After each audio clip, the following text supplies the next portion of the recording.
ನಮಸ್ಕಾರ. Karnataka big boss ಮನೆಯಲ್ಲಿ ಗಂಧರ್ವರು ಮತ್ತು ರಾಕ್ಷಸರು ಎಂಬ ಒಂದು ಆಟನ ಇಟ್ಟಿದ್ದಾರೆ ಬಿಗ್ ಬಾಸ್ ಅವರು. ಅದರಲ್ಲಿ ನಿಮ್ಮ ಅನಿಸಿಕೆ ಯಾರು ಚೆನ್ನಾಗಿ ಆಡ್ತಾ ಇದ್ದಾರೆ ಅಂತ ನೀವೇ ಹೇಳಬೇಕು.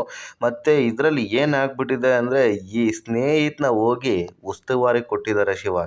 ಇವನು ಬರೀ ಒಂದೇ ಒಂದು ಆ ವಿನಯ್ ತಂಡದ ಮತ್ತು ನಮ್ರತಾ ಇದ್ದಾರಲ್ಲ, ಅದೇ ತಂಡಕ್ಕೆ ಫೇವರಾಗಿ ನಿಂತ್ಕೊಂಡು ಡಿಸಿಷನ್ ಕೊಡ್ತಾ ಇದ್ದಾನೆ. ಅದನ್ನು ಜನ ದಿನ ನೋಡ್ತಾನೇ ಇದ್ದಾರೆ.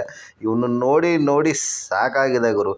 ಇವನ ಬಗ್ಗೆ ನಿಮಗೆ ಏನು ಅನಿಸುತ್ತೋ ನೀವೇ ಕಮೆಂಟ್ ಬಾಕ್ಸಲ್ಲಿ ತಿಳಿಸ್ರಪ್ಪ.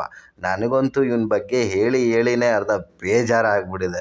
ಇವತ್ತು ಒಂದು ದೊಡ್ಡ ಜಗಳ ನಡೆದಿದೆ. ತನೀಶ್ ಅವರು ಸಿಕ್ಕಾಪಟ್ಟೆ ಬೈದಿದ್ದಾರೆ. ನಮ್ರತಾ ಚಮಚನೇ ನೀನು, ಚೇಳಾನೆ ನೀನು ಅಂತ ನೇರವಾಗೇ ಹೇಳಿದ್ದಾರೆ.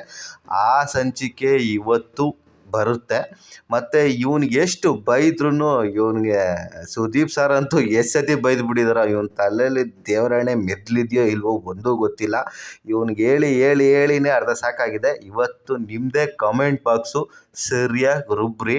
ಮತ್ತು ಇನ್ನೂ ಯಾರ್ಯಾರು ವೋಟ್ ಮಾಡಿಲ್ವೋ ದಯವಿಟ್ಟು ಡ್ರೋನ್ ಪ್ರತಾಪ್ ಅವ್ರು ವೋಟ್ ಮಾಡಿ. ಮತ್ತು ನಮ್ಮ ಚಾನಲ್ನ ಇದುವರೆಗೂ ಯಾರ್ಯಾರು ಸಬ್ಸ್ಕ್ರೈಬ್ ಮಾಡಿಲ್ವೋ ದಯವಿಟ್ಟು ಸಬ್ಸ್ಕ್ರೈಬ್ ಮಾಡಿ, ಫಾಲೋ ಮಾಡಿ. ನಮಸ್ಕಾರ.